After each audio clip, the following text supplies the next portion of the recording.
This episode is brought to you in part by Vector Travel. Visit bookings.vectorstays.com and enter the code NYYRecaps at checkout to get 10% off your next stay. 643. You're watching the 643 DP podcast with Derek and Patrick. For the 643. The stream is about to begin.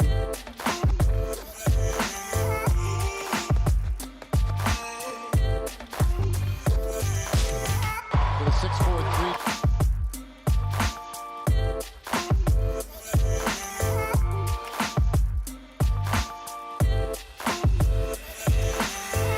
For the 643.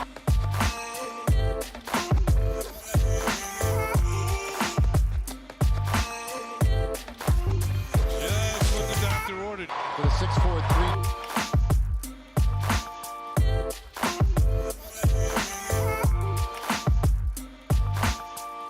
For the 643. Get your questions ready. Derek and Patrick will be on in 1 minute. For the 643. Just what the doctor ordered. For the 643.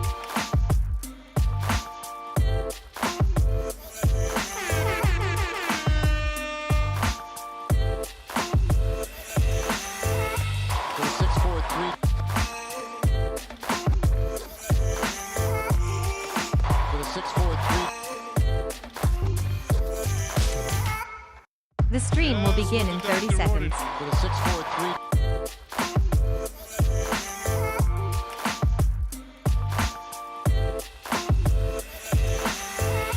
For the 643.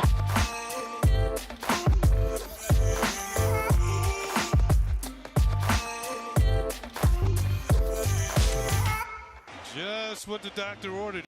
This is the 643 DP podcast with Derek and For the Patrick. 643. The show is about to begin. Hey, everybody. 643 DP, eve of the season. Patrick, how you doing over there, buddy? I can't complain, as usual. How you doing, Derek? Not too bad, man. So I'm waiting on my PS5 to arrive, and I keep, going to the window, looking out the window all day long like a little kid. Like a little kid on Christmas. Seriously. Santa UPS driver. Bring it. So today we're going to talk about pitching stat projections, like we did with the hitting stat projections. Only this time I had the opportunity to put together the reel and put together the stats for the screen. So basically we'll go through each of the potential starting pitchers. We're not going to do relief pitchers because no one gives a shit, but we will talk about starting pitchers. Honestly, who cares how many times Darren O'Day gets in the game this season? I'm a big Darren O'Day guy. I love Big Darren O'Day, but his stats, who cares? It doesn't matter. So we're going to talk about starting pitchers, guys who could potentially throw, 150 plus innings.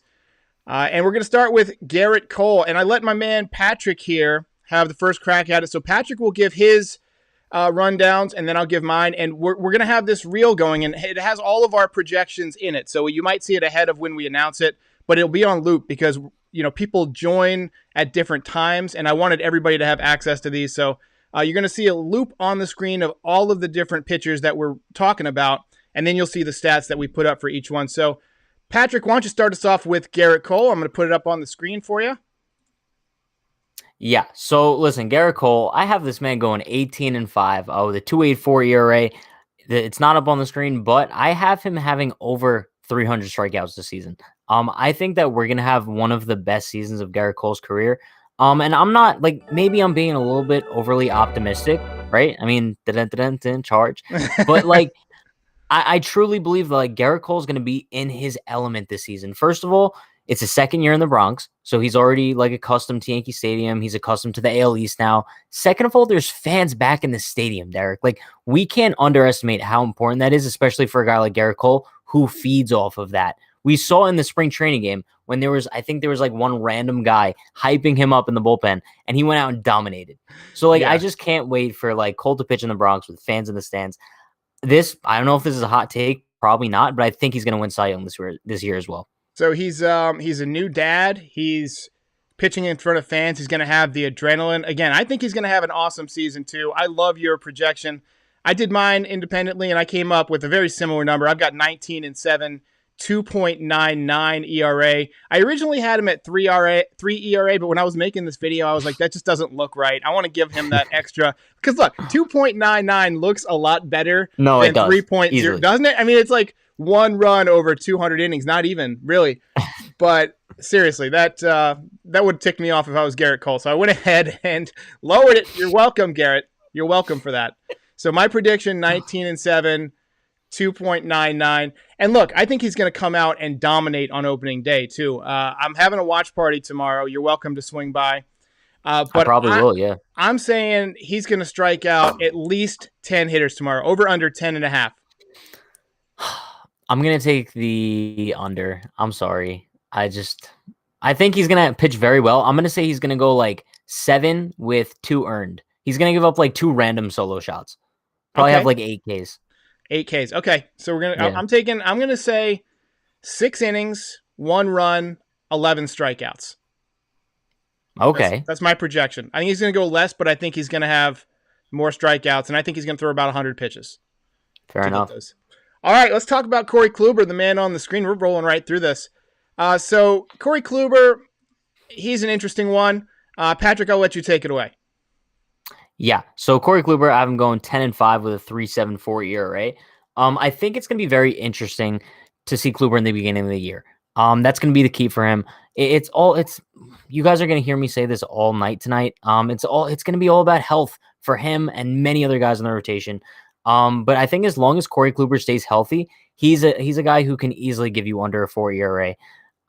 He's a veteran guy. I think that by the end of the year, Taillon can be the Yankees solidified number 2, but going into the season, Kluber is easily the Yankees solidified number 2 behind Gerrit Cole. And I'm just really excited to see him pitch this year. So Corey Kluber, to me, is a guy that could have a wide range of outcomes, right? I mean, yes. he could go out there and be totally healthy and win you 22, 23 games. It could happen. There is a non-zero chance that Corey Kluber could do that. But there's also a non-zero chance that he's rusty. And that's what I think was his story in spring training. He'd had a low ERA, but his walks were up. He had a lot of games where he wasn't very efficient. You saw like 3-4 innings, and he was throwing his max pitch limit towards the end of spring training. And I think that's a result of rust. His fastball is not what it used to be. It's not 95 anymore. It's more 92, 93 tops, sometimes lower. But he's still got that wicked breaking pitch. Yeah. I've got him going 11-7 with a 3.81 ERA. Because he's possibly going to have that monster season, and he could possibly have, an injury-riddled season where he doesn't throw very much, I decided just to kind of split the difference there. His ERA is a little bit up for me, 3.81. That's a factor of pitching in Yankee Stadium for the first time. I think he's going to learn about the porch the hard way that a lot of guys do. But it wouldn't surprise me if Corey Kluber got off to a slow start. I think he's going to get off to a slow start. And again, I don't think it's injury-related. I think it has to do with just missing so much time. When you're 35 plus years old, right, that arm isn't as reliable as it used to be.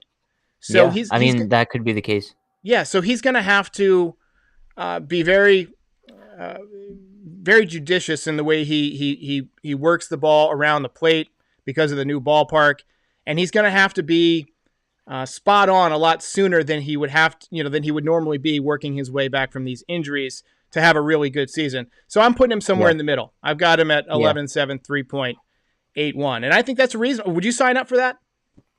I would any day of the week. My only thing is with Kluber, I think regardless of how he pitches this season, I mean, even if this might be another hot take, but even if he has a 2.5 ERA, I think that this is his only season with the Yankees. I think that even if he's really good or really bad, this is just a one and done kind of thing. Because if he performs really well, the Yankees aren't going to be paying him the money and length that he's going to be asking for as a free agent. And also, if he does bad, they're not going to bring him back anyway. So that's why I like you, Patrick. You're spot on. That's exactly what I was going to say. Because look, they're still going to be dealing with the cap, or not cap, but the luxury tax issues next year. And they're also going to be creeping up on that new contract for the 2021 MVP, Aaron Judge. Gleyber Torres is going to have a big year. They're going to need to pay him at some point. there's just not going to be the dollars in there for Corey Kluber. What I think you're hoping to get out of Corey Kluber is one really good year of pitching, get as much as you possibly can, squeeze every last bit of juice out of that lemon, and then hope that he can be sort of a mentor for the younger guys, the Clarke Schmidts, the Deivi Garcias, the Mike Kings. I actually see a lot of similarities between Corey Kluber and Clarke Schmidt. They both really reach down, when they're driving towards home plate. They kind of have that inverted shoulder where you'll see like shoulder's kind of pointed upward as they're driving forward. That not everybody does that. Gerrit Cole is more even or points down. Domingo German points almost down. So I think that Corey Kluber, if he can just give you a decent season and be a good mentor, that's all you can ask out of him. I'd agree, 1,000%. All right, so next one we're going to go to is the man you're seeing on the screen right now, Domingo German, and Patrick, take it away. Yeah, sure. I mean, listen, I think you might be a little bit higher on Domingo German than I am. A little bit, just a tad. But I don't know. I understand like he had a really good spring, and Domingo German's a guy who has like a bunch of potential. Like we know that. But I think that he is kind of in the same case as Taillon and Kluber in the sense that he hasn't pitched since 2019, and I think he might have a little bit more rust on him. Just because he's not as polished as those other two guys, I want to say. But I think he's going to be a decent arm for the Yankees. We talked about this on my show last week. Whether or not he's still going to be in the rotation on August 1st. And I'm going to say no, not because of performance, but because Luis Severino is going to come back. And while I do suggest maybe throwing him in the bullpen, I think the Yankees are still going to want to use him as a starter. So then Domingo German would be the odd man out, regardless of his performance. I mean, even if he pitches like very well, I unfortunately think like you can't take anyone else out of that rotation, Yeah, so I do know that they're planning on giving guys a lot of days off. But everything that I've seen from Domingo German suggests that he's about to turn a corner in a big way. Now, look, there's people who like offense, who are really in tune with what's going on offensively, guys, launch angles and exit velocities and all that stuff. And I get that, but I'm more of a pitching guy. I was a pitcher. I grew up analyzing pitching. I study biomechanics when it comes to pitching. And I'm telling you, Domingo German is going to have a monster year. I've got him at 20-6, 2.62 Derek, I saw ERA. this. You left me speechless when I first saw this. I mean, this is Pedro Martinez numbers here. That's honestly, when I first saw his changeup combined with his curveball and fastball this spring, that was the first thought that came to mind. Was he looks like mini Pedro? Yeah, I don't know if he can be a mini. He looks like a taller, skinnier Pedro. I think we might be buffering a little bit, but Yeah, Domingo German, I think Domingo German's going to have a monster breakout season. His stuff is just too good.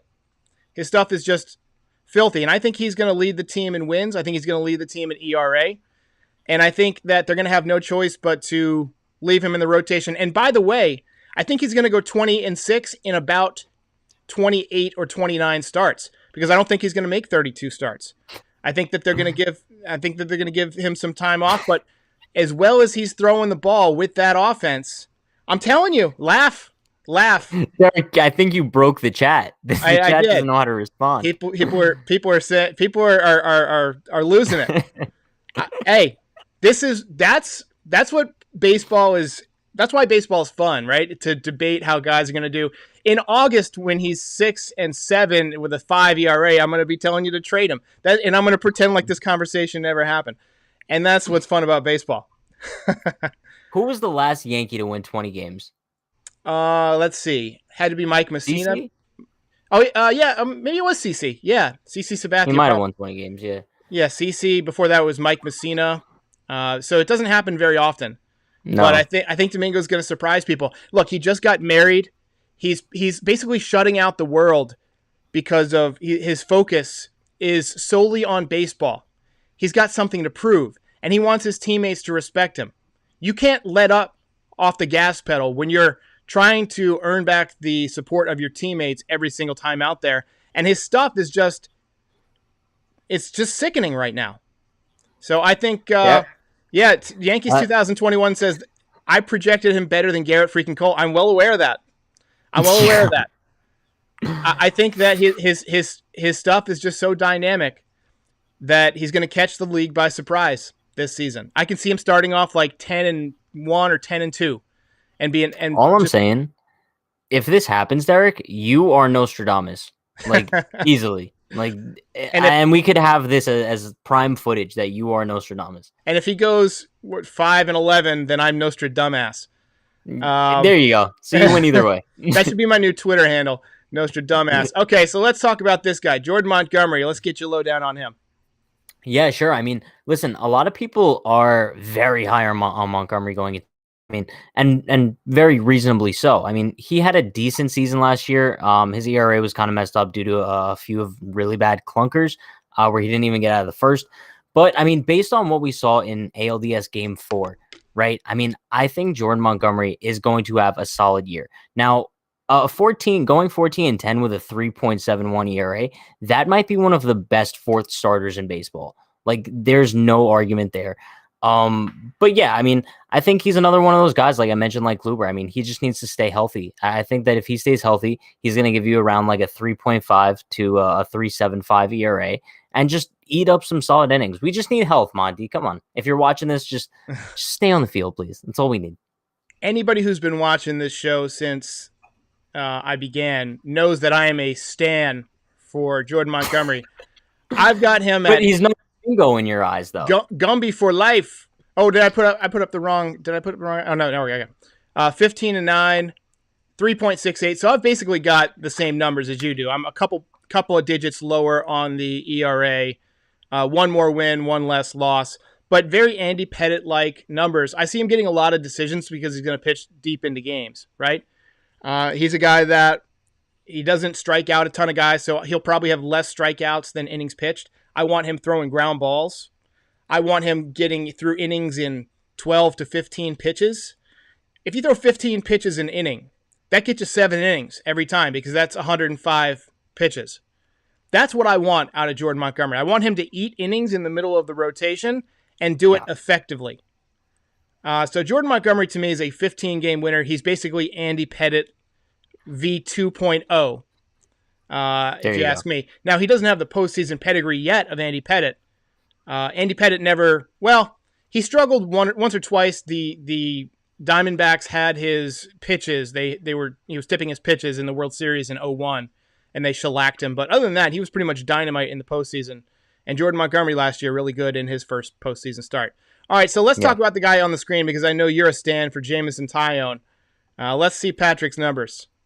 Yeah, listen, I mean, I'm a Taillon guy. We know that. I have him going 16-7 with a 3.36 ERA. I'm pretty sure based on my stats, I have him as the second best pitcher in the rotation. Yeah. So like I said, I think by the end of the year, Taillon's going to solidify himself. Got a dono? Yeah, we got a little dono, so I'm pausing for the air horn. Shout out to you, Elvis. Shout out. Appreciate it, yo, Elvis. Yo, Elvis.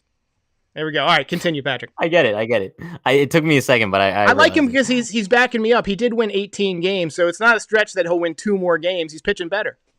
Sure. And you just have the ERA a little bit low. But Jameson Taillon. So I think, like I said, I think by the end of the season, he is going to solidify himself as the Yankees' number 2 behind Gerrit Cole. I mean, I think coming to the Bronx, working with his buddy Gerrit Cole is going to help him out a bunch. The only thing that could prevent Jameson Taillon from having a great season, like I said, is going to be his health. That's going to be the key. He's another guy, hasn't pitched since 2019. So it's going to be a huge year for him. I know I'm kind of maybe overly optimistic on him, but I really think that he has the stuff, and he showed this spring that he has the stuff to have a really, really good year. So you're bullish on Jameson Taillon. I'm bullish on Domingo German.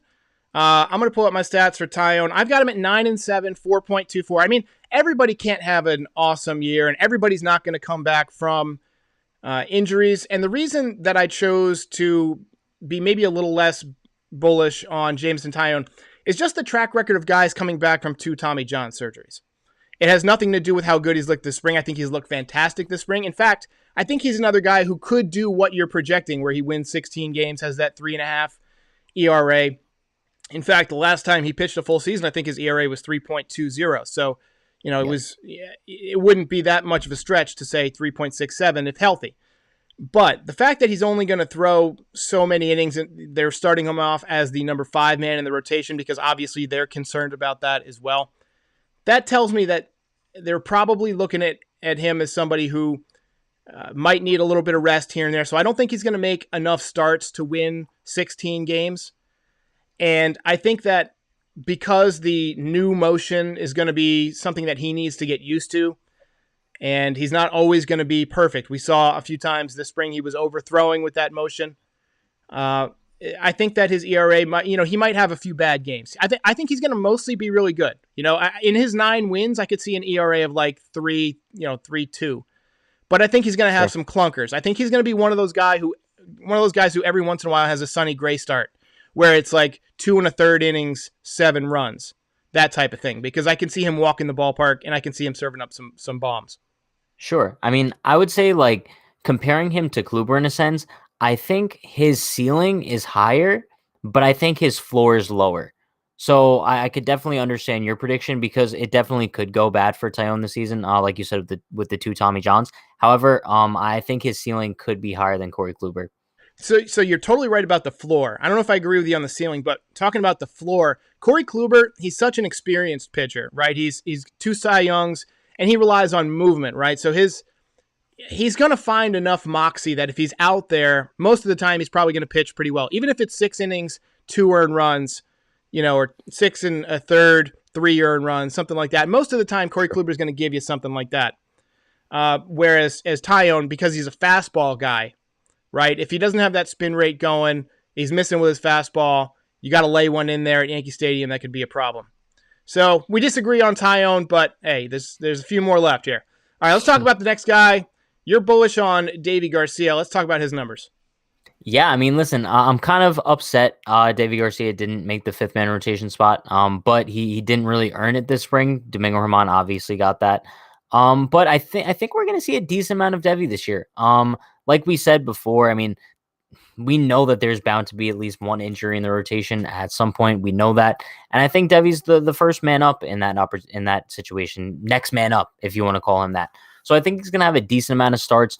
I have him going 5-1 with a 3.89. Huge improvement from what he showed in 2020. I think he had up maybe like a 4.8 ERA in 2020. Something around that. But yeah, 3.89 would be a huge improvement. I really like Deivi Garcia. Just simple as that. Yeah, so I agree with you on Deivi Garcia. I think he's going to make more starts than you're giving him credit for because, like we said, Taillon and Kluber, 150 innings max. They might not even let Cole throw 215 innings because of how few he threw last year. You want to protect that asset. So you might give him a day off every 4th or 5th time through the rotation if you've got a nice lead in the division, which hopefully they do. So I think Deivi Garcia is going to be a guy who, he might make 12 starts. Right? And I think he's going to have a nice ERA, 3.6. If you look at his numbers through his first 4 starts last year, I think it was 3.22. Someone double check my math, but it was really the last couple starts he ran into some trouble. And I think that was a product of the league kind of adjusting to him. Sometimes you got to see a guy for a month or so before you really know how to approach him. And I feel like Deivi Garcia, the onus is on him now to adjust back. And that might be something that he's doing in AAA. The Yankees coaching staff can look at the baseball metrics from like StatCast, and they can see that his spin rate is a bit low. They can see that his velocity is below average. He is very good with the command, but what can they improve on? Maybe he can add another pitch. There's something that he's got to do to adjust back. And I feel like he's going to make that adjustment because he's a really smart kid. He handled getting sent down really well. And so I've got him at 6-3, 3.65. And I could see him potentially getting a playoff start depending on how gassed some of these guys are coming back from a couple of years. And we just got another super chat here from Tykes. Hey. From Tykes, we're going to get the dono hype. Hang on. Bum, bum, bum. There you go. Appreciate that. Been watching since 1K. Love the vids and go Bombers. Hey, I just want to give a shout out to everybody who's been here. We just hit 11,000 and it's been like a year basically since I started doing these videos. Look, I get a lot of people asking me like, what's the plan? Like, are you like, What are you building here? I'm just a guy doing this as a side hustle. I'm open to anything. Like, I'm not trying to build a media empire. I just want to talk Yankees baseball. And I want to establish a community of people who, love the Yanks as much as I do. And shout out to Patrick for joining and giving up time, because he's got a really great channel himself. So if you're not following, please go follow Unhinged Yankees. Patrick gets on and talks every evening at 9 o'clock. And we talk about like conspiracies and Chick-fil-A and all sorts of other stuff. And by the way, I don't know if Borg is on, but I promised him I would bring up some conspiracies at the end of this I'm so ready. Episode. Ready. So as soon as we get through Clarke, Schmidt, and Luis Severino, who are the next two we've got to do, and we're going to start with Clarke Schmidt right now, then I've got a conspiracy for you. All right, so let's talk about Clarke Schmidt. Take it away. Yeah, so listen, I think I kind of view Clarke Schmidt same way you view Deivi Garcia. I don't think he's going to pitch very much at all this season. If we're being honest, you made me fill out a prediction for Clarke Schmidt. I don't think we're going to see him in the big leagues this year, if that's like a bold prediction. But if he is in the big leagues, he'll make a handful of starts, I guess. I have him going 2-1 with a 4.14 ERA. I think the injury really slowed down his progression as far as the spring goes. I think if he didn't get injured this spring, there was a better chance we would see more of Clarke Schmidt this season. But I think due to that, he's had a few setbacks. When he came up last year, I think they misused him awfully. He should have never been put in the bullpen, especially thrown into random spots. Like, do you remember when he made his debut? I think they put him against the Orioles. There was like men on first and second or something with one out. I think there was one out and the bases were loaded. Yeah, just ridiculous. That just so unnecessary. So, I'm not that high on Clarke Schmidt going into this year, but next season, I think he can make a huge impact. 2022. I'm with you. I'm with you 100% on nearly every point. I know that doesn't make for a great podcast. We're supposed to fight about something once in a while. We can go back and fight about Domingo German in a minute. Yeah, let's go back. But I'm going to pull up Clarke Schmidt because I've got him at 3-4, 4.5 ERA, basically. And for the same reasons, because coming back from that injury, he's not going to have a full spring training. So that's one. He's not going to get built up in the normal way. He's going to go down to AAA for a while, and I think he's still got to work on some command issues. I know that he's got the stuff. He's got the curveball. He's got a mid-90s fastball. I love his stuff. But I've got to see it being thrown for strikes before I get on the hype train. And I know enough about pitching mechanics that I was able to identify what was wrong. He was opening up his front side. That's a very common issue. If you've pitched out there, if you're a right-handed pitcher and you're young, odds are you've done this. You've tried to overthrow a little bit and you've missed up and to your arm side. That's because you're trying to throw with your front side. You're trying to force it and really open up. Whereas the proper way to do it is to tuck. You tuck that elbow into your gut. You watch Gerrit Cole. You watch any of these really good pitchers. Watch Corey Kluber. They take that elbow and they shove it into their rib cage as they're coming over top. And that means that when you finish up, there's an easy way to tell when somebody's doing that. When they finish up their pitch, they're nice and even towards home plate. They're not falling off towards one side, towards first base. And somehow, Domingo German, he falls off towards first base. He's got this issue, but he just compensates with his release point somehow because he's got some kind of super calculus that's going to let him win 20 games. But back to Clarke Schmidt. Always go back to Domingo. Clarke Schmidt was missing in the same spot pretty much every time. And that can also cause your curveball to hang. And he was hanging just a few too many curveballs.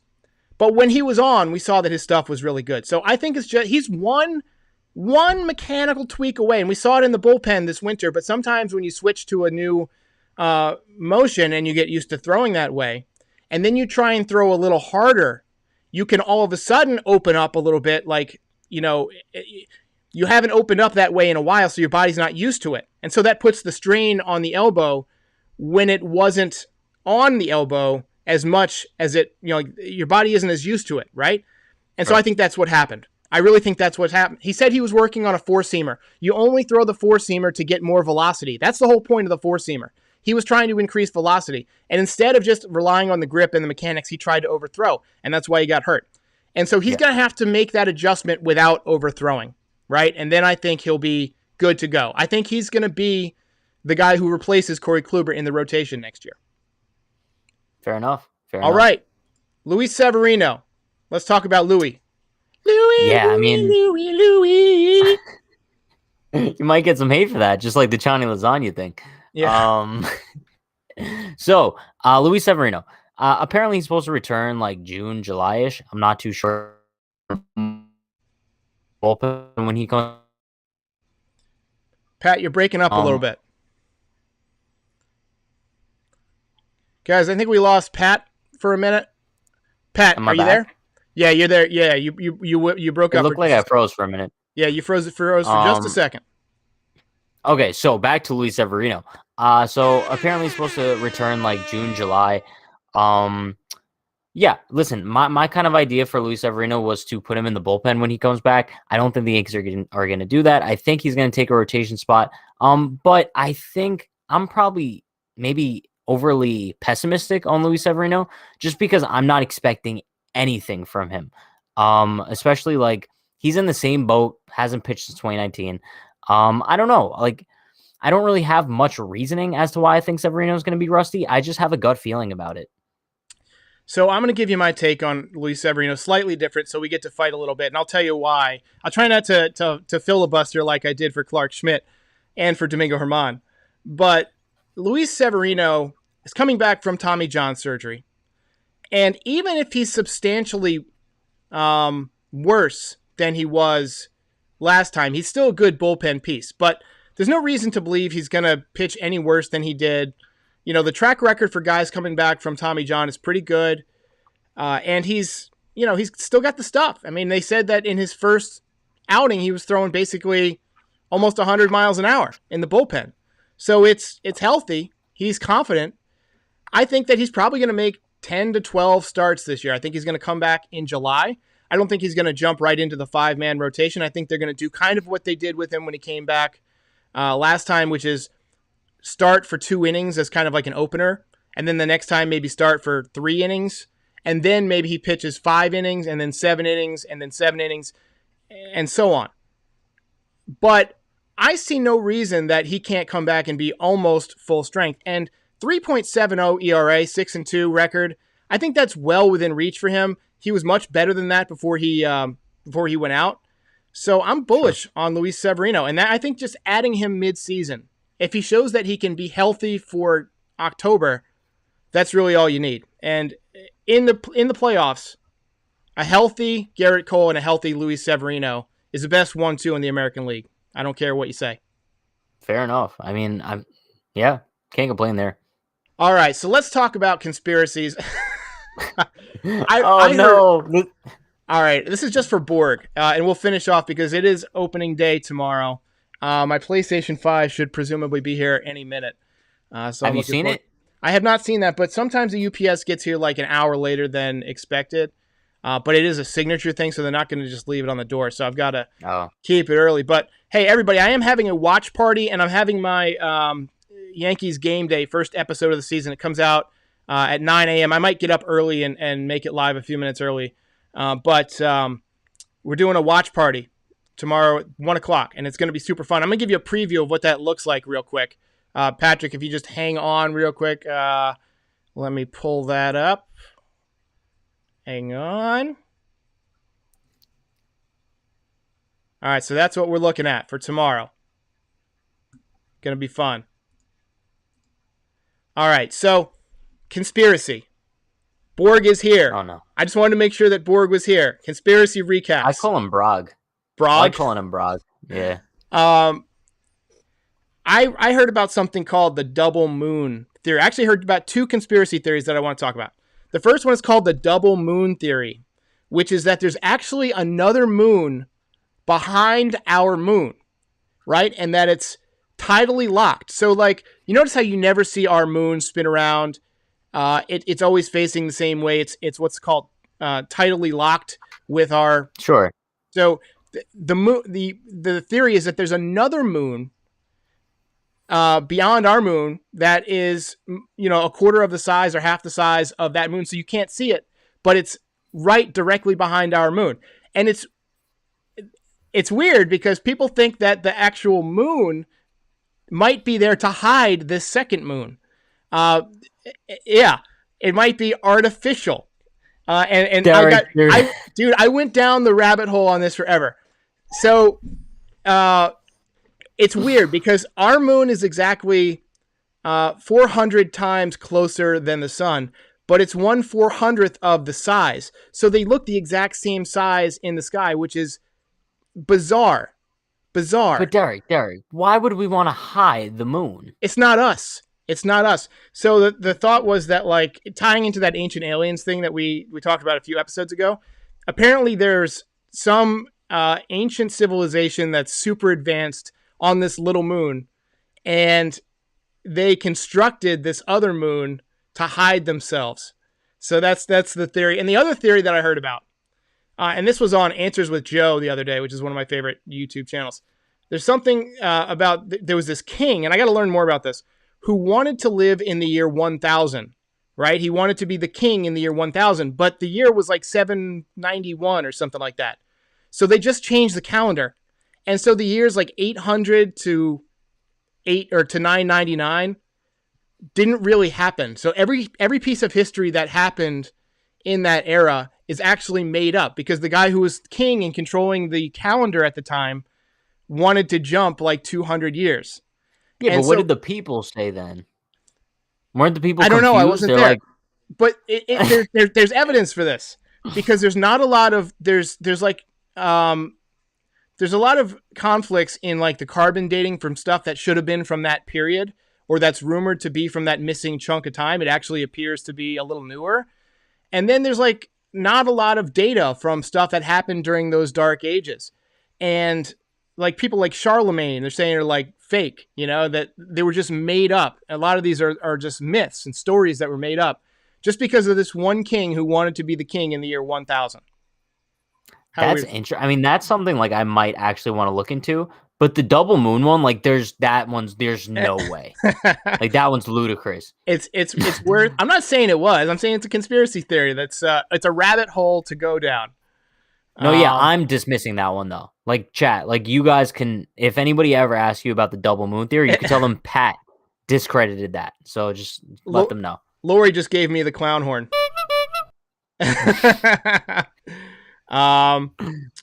I forget what the name of the other moon was or something. It had a name. Yeah, it had a name. Like it's this whole like subculture that believes in this stuff. So it's super fun.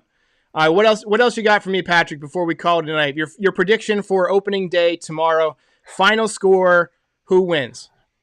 Yeah, okay. I've been asked this question like 5 times. I'm pretty sure I've given the same answer every time. I have the Yankees winning 6-2, I believe. I also have Gerrit Cole. I think I said before 7 innings, 2 earned. He's gonna give up 2 random home runs. Pretty sure I said 8 Ks too. Who's going to homer? I think Clinton is going to have the Yankees' first home run of the season. All right. So I did my game day video and I forgot to do the take to rake, which is my kind of little branded like pick to click. But so I'll have to make it now. Giancarlo Stanton has homered in 2 of the last 3 opening days. So I've got him going deep again tomorrow against the lefty. He's been swinging the bat really well. Fans in the stands, probably wants to, get on their good side. I think he runs into one. And I got the Yankees winning 7-1. Gerrit Cole throwing 6 innings, 1 run, 11 strikeouts. Darren O'Day and Nick Nelson come in to close it out, and the Yanks are 1-0. That's my prediction for tomorrow. Fair enough. I mean, they're going to miss Chapman tomorrow, but they'll get through it. Chapman is, for people who don't realize this, suspended tomorrow for that incident last year where he threw at somebody, supposedly, allegedly. So yeah, he'll miss Saturday too, but he'll be back Sunday. So, all right. Thanks to everybody who joined. I think we hit like 150 people on. Thanks for the 11,000 subscribers. This is going to be a really fun season. You can catch Patrick and me pretty much every Wednesday on the show, and I like to join his show randomly. I'm prone to hop on at like 9:30 at night and be like, yo, put me in. So put me in, coach. Love it. Good night, everybody. Appreciate it. Have a good night, everyone. See you guys at 9, maybe. On my channel, maybe.